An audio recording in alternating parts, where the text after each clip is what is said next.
Tikman uli natin yung ano. Try uli natin itong aking kalamay. Hindi ako makamove on. Talagang, hindi ko makuha kanyang lasa.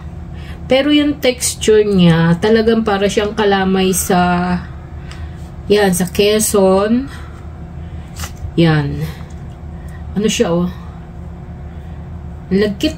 Talagang makunat.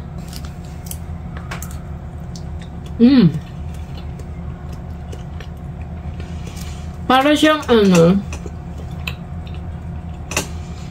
para siyang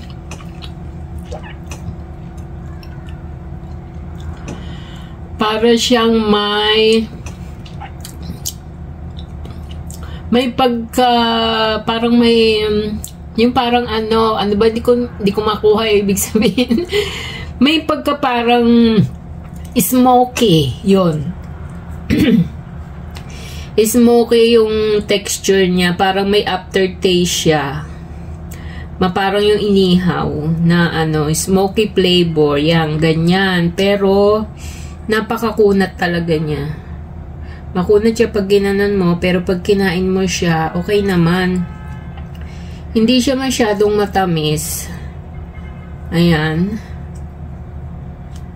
Pero ano, oh, may ano siya, may pagka-smoky nga yung amoy niya, tsaka yung aftertaste.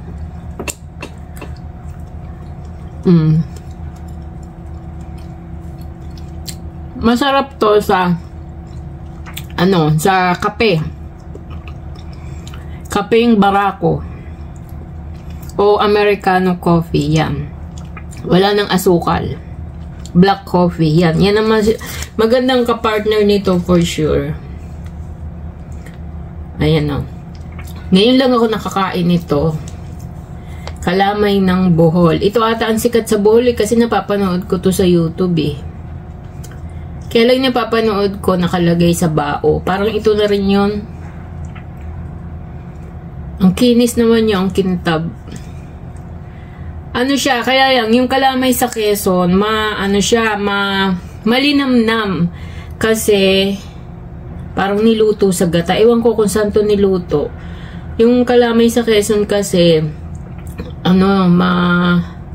maraming proseso yun eh.